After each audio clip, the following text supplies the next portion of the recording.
नमस्कार, मैं हूं प्रवीण गौतम। दोस्तों, वीडियो में बात करेंगे कि जन सुराज पार्टी, प्रशांत किशोर की पार्टी जन सुराज ने पीएम मोदी और नीतीश कुमार पर क्या गंभीर आरोप लगाए हैं। बिहार चुनाव जीतने के बाद प्रशांत किशोर की पार्टी ने आरोप लगाया है कि वर्ल्ड बैंक के पैसे का इस्तेमाल किया गया। पीएम मोदी और नीतीश कुमार की सरकार पर गंभीर आरोप लगाते हुए बिहार चुनाव में हार पर आत्ममंथन के बाद जन सुराज पार्टी ने एक बड़े फैक्टर को लेकर मोदी सरकार पर, नीतीश कुमार पर सवाल उठाए हैं और क्या कहा है। मीडिया पर भी सवाल उठाए हैं। मीडिया बीजेपी और जेडीयू पर निशाना साधते हुए क्या कहते प्रशांत किशोर की पार्टी के नेता, जरा सुनिए। बिहार की जनता को चुनाव के बीच में ये पहली बार ही हुआ है और आप लोग इस पर रिपोर्ट नहीं कर रहे हैं कि आचार संहिता लगने के बाद तक पैसे जाते रहे, चुनाव के पूर्व संध्या तक पैसे जाते रहे लोगों के अकाउंट में। जिस महिला को 500 रुपए के लिए वो कुछ भी बेचारी करने के लिए तैयार हो जाती है, दिन भर काम करती है, उसके खाते में अगर 10,000 रुपए आ जाएं और उसको मालूम है कि ये दोबारा मिलने वाला नहीं है, तो वो तत्कालिक रूप से तो वो वोट देगी। इस तरीके से बांट देना खजाने को खोलकर, ये गलत है।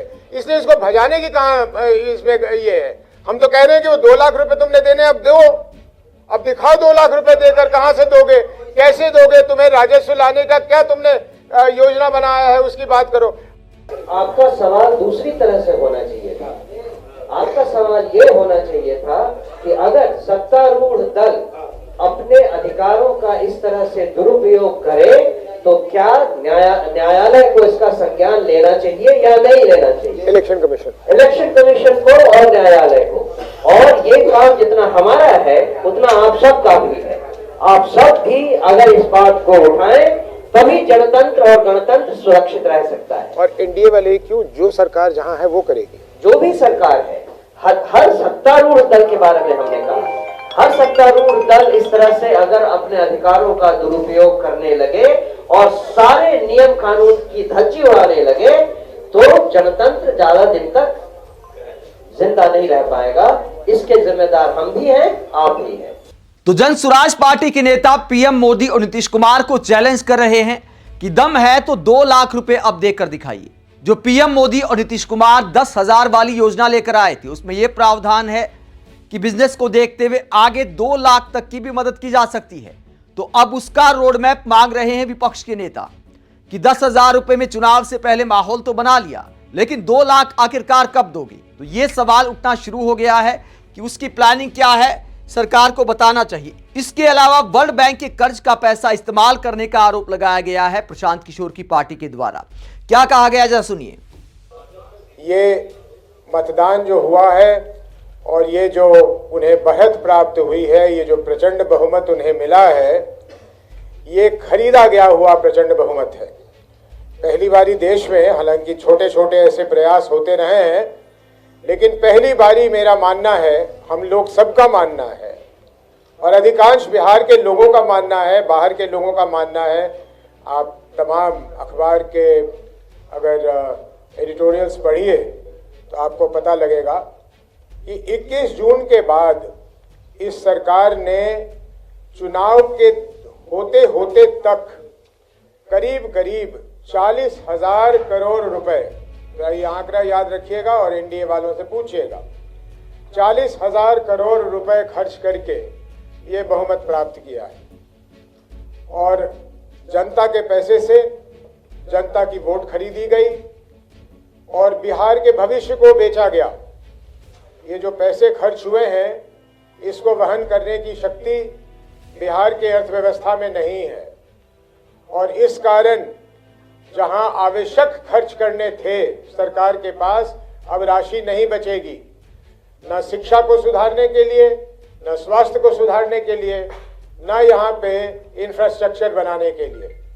पलायन वलायन रोकने की बात तो खैर ये ऐसे ही कर रहे थे जनसुराज के कारण, लेकिन बिहार के अर्थव्यवस्था की जो इन्होंने स्थिति कर दी है यहाँ तक, और इसका मेरे पास अभी क्योंकि कागज़ नहीं आया है, मैं इस पर बहुत नहीं बोलूँगा, लेकिन मैंने सुना है कि विश्व बैंक से जो इन्हें किसी प्रोजेक्ट के लिए कर्ज मिला था, उसके भी 14,000 करोड़ रुपए उन लोगों ने ये कैश ट्रांसफर पे लगाया है। तो इस हालत में बिहार की जनता, जो सब लोग जानते हैं, मजबूरी में रहती है, गरीबी में रहती है, उसके लिए इतना बड़ा जो पैसा मिला तो उसको लगा कि ये वरदान है। और इस कारण से मेरे समझ से, जनसुराज की समझ से और सोचने वाले लोगों के समझ से प्रचंड बहुमत का यही कारण है। जिस तरह से महिलाओं ने, जिनके खाते में पैसे गए हैं, और अगर आप वोट की परसेंटेज को देखिएगा तो करीब करीब 72% महिलाओं का इसमें भागीदारी है। तो हम लोगों का ऐसा मानना है कि तत्कालिक, क्योंकि उन्हें तुरंत पैसे मिले, उन्होंने इन पैसों से एनडीए की तरफ वोट किया है। तो जनसुराज पार्टी का मानना है कि वोट खरीदा गया है, ये खरीदा गया बहुमत है और पैसे के दम पर सरकार बनी है। वर्ल्ड बैंक के कर्जे के पैसे का इस्तेमाल करने का भी आरोप लगाया है प्रशांत किशोर की पार्टी ने। इस बात में कोई दो राय नहीं कि 10,000 योजना एक बड़ा फैक्टर इस चुनाव में साबित हुई है और उसे लेकर अब विपक्षी नेता सवाल उठा रहे हैं। लेकिन दोस्तों, हैरानी इस बात की होती है कि सोशल मीडिया पर पीएम मोदी के जो समर्थक, बीजेपी के जो नेता मुफ्त की रेवड़ी वाले कल्चर को लेकर चिंतित हुआ करते थे, सवाल उठाया करते थे, सारे सवाल गायब हो गए हैं। कोई सवाल नहीं उठा रहा कि पीएम मोदी जी, आप तो कहते थे कि मुफ्त की रेवड़ी देश को बर्बाद कर देगी, अब मुफ्त की रेवड़ी छोड़िए, मुफ्त की काजू कतली बांटी जा रही हैं, तो क्या उससे देश बर्बाद नहीं हो रहा? बिहार जैसे गरीब राज्य में इतना बड़ा कैश ट्रांसफर किया गया, विपक्षी नेता सवाल पूछ रहे हैं। बिहार जैसे गरीब राज्य में जहां सड़क, बिजली, पानी, तमाम समस्याएं बाकी राज्यों से कहीं ज्यादा है, बुनियादी समस्याओं की भरमार है, वहां पैसा खर्च करने की बजाय जो कैश ट्रांसफर किया गया है, क्या यह मुफ्त की रेवड़ी नहीं है? क्या सरकार से सवाल नहीं बनते हैं? सवाल पूछने वाले अब पीएम मोदी के यशोगान में जुट गए हैं कि भैया मोदी का मैजिक है।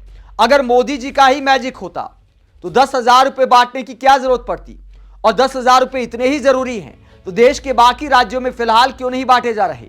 जैसे बिहार में रोजगार के लिए 10,000 रुपये मुफ्त में दिए गए, तो हरियाणा में, यूपी में, उत्तराखंड में, बाकी राज्यों में भी महिलाओं को जरूरत है, वहां पर भी पैसे दिए जाने चाहिए। अगर वाकई 10,000 रुपये में कोई रोजगार हो सकता है, हकीकत यह है कि 10,000 में ना कोई रोजगार हो सकता है, ठेला तक नहीं लग सकता 10,000 रुपये में, तो जाहिर तौर पर चुनाव को देखते हुए चुनाव के नजदीक ही योजना लाई गई और उसका फायदा चुनाव में हुआ है, जिस पर विपक्षी दल गंभीर सवाल उठा रहे हैं। चुनाव आयोग की भूमिका पर भी सवाल उठ रहे हैं कि चुनाव आयोग ने चुनाव के बीच भी कैश ट्रांसफर कैसे होने दिया।